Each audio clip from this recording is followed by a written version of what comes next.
Good day, viewers. Welcome to today's tutorial. We shall be talking about the attribute command. I'm sure you remember the last command we talked about, which is the associate assert command. The assert command, we've used it to create some to modify and display file association. Some of the things that I use the assert command for is the one I've done in the past to create some file that you see here. Only different that you will observe here is that the lesson folder, I create this folder in order to demonstrate to you the new tutorial that we are about to do now.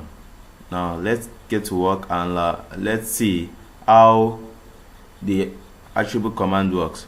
I've told you several times, I mean in the last tutorial, that before you use any command, okay, try to view the full details so you can know the syntax and how you can apply command, how you can apply the command, okay. And the best way to do it is type the command and /? Then you see the full details. Everything will be displayed to you.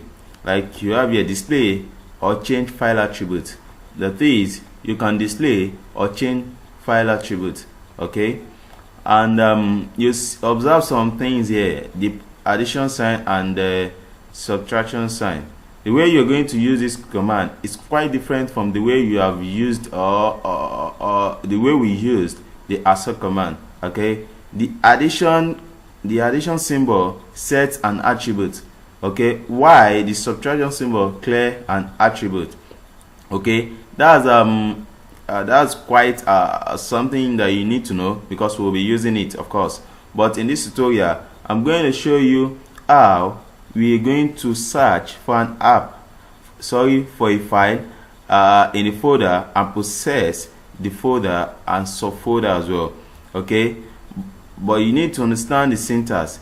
+R means that read only file attribute. You can only read the file attribute, you can't do more than that. -R is to remove the read only file attribute, okay, as it was described here, that it should clear an attribute, okay. The A, simplify, achieve file attribute. You know what that means?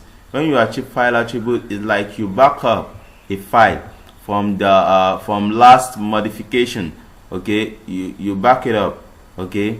Very simple as that, okay. And the subtraction with a A means you clear that attribute right off away, okay.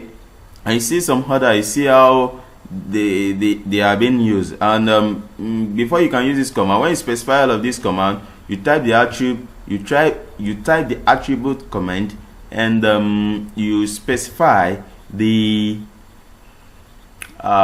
attribute you want to use, okay. Then you specify the drive of the file, the path where the file is, and the file name.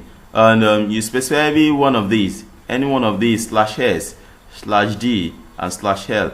It's not necessary to apply all, but it depends on what you want to do.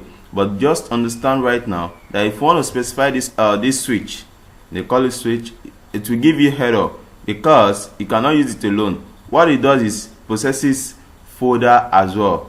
But before you can process folder, you need to search through some root folders. So it is usually used with /s to get that switch work the way you want, okay. In /l, okay, work on the attribute of the symbolic link versus the target of the symbolic link. Simple as that. I'm going to show you some of the example of what I've just said now, okay, and it's going to work perfectly well.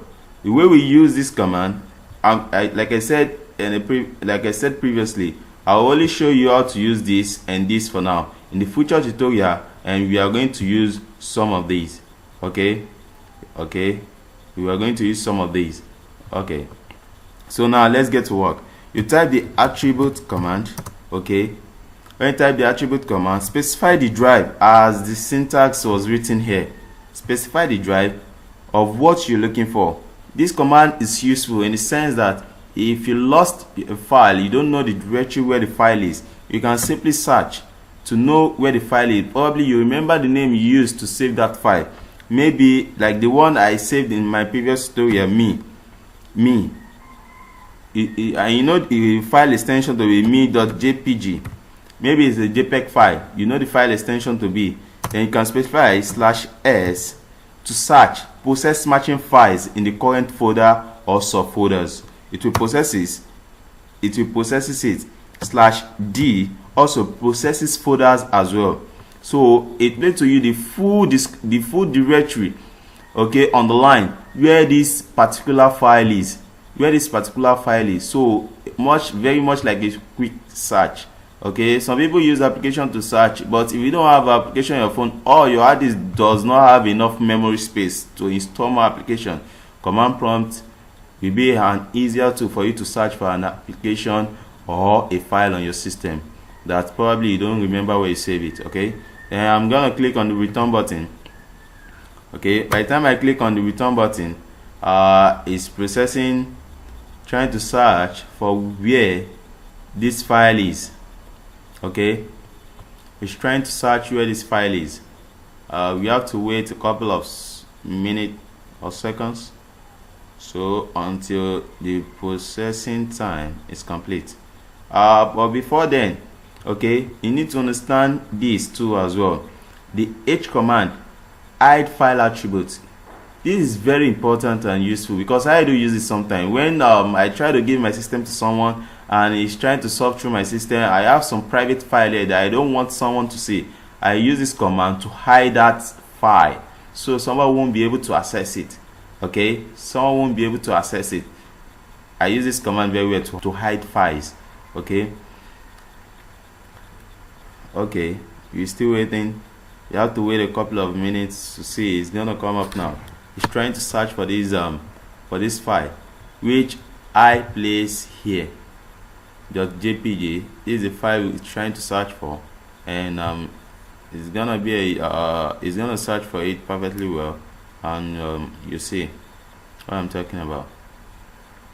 Okay, this is much quicker method to use if you don't know the folder where this file is, where you save your file. If you don't know the folder, you can specify the drive and the file name itself. If you know the extension, specify it. If you don't know the extension of the file, I'm going to show you how you can still search for it even though you don't know the extension. You can use with card. With card, it selects the range, the range of file extensions. Okay, select the range of file extension that bears this file name, that has this file name. Okay, that's what with card does. You can use with card to represent the file extension as well. You can use with card to represent the file name. Depends. If you don't remember the file name, you can use with card if you remember the file extension, but it will look obvious, okay, and ambiguous if you don't remember both, because the system is going to search the whole of your computer in searching for a file, and it will look so ambiguous that if you have a lot of file on your computer, all of it are going to come out, and you might not be able to start searching and looking for that file. It won't be easy. So it is always good to remember the name you used to save the file. Even if you don't remember the extension, you can replace the extension with card. Okay, now we have it. Look at me.jpg. Now it says C drive users. These are subdirectory where the file is. Okay, these are subdirectory until finally find the file in the lesson folder. Okay, so simple as that. Until it finds attribute command with no parameters. You see what is going to happen. Okay, I made a mistake there. Attribute command with no parameters. Okay, attribute. You see, it's going to search the whole of the system. The whole of system 32, this root folder is what is going to search every file in that root folder without, which is a lot more ambiguous, and you don't want to do this. I'm sure you don't want to do this. So as it continues to search, if you want to abort this, just click on Ctrl C. Okay, Ctrl C, and it will stop. Okay, Okay, let's try to demonstrate with the use of with card. You don't remember the file name, you don't remember the file extension, but you remember the file name. Okay, as in order to change this the way I did the way I'm scrolling through this command, previous command is the down and arrow key, the down and up arrow key. Okay, you can do that as well.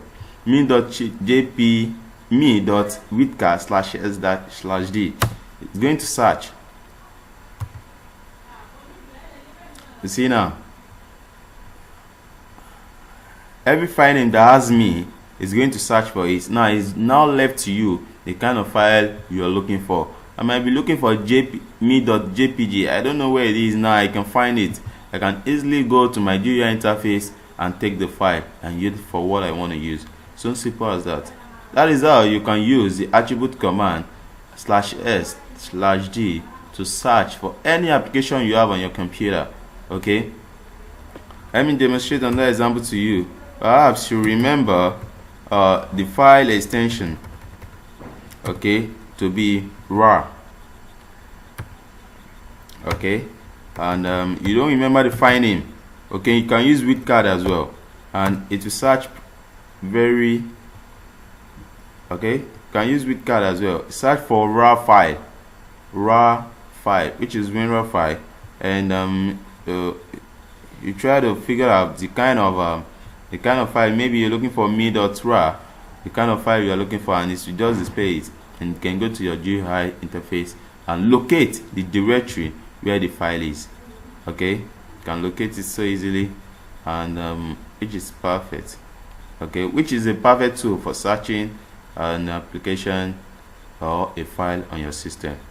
Okay, I think that is all I can show you for now. In the next tutorial, we shall be talking about how to add attributes and use some of these attributes on file. Okay, in the next tutorial we are going to do that. Thank you for watching. I hope you enjoy a little bit of what you did right now. Okay, and don't forget to ask me questions if you find something complicated that I didn't explain very well. You do not feel to ask me. All right, thanks for watching.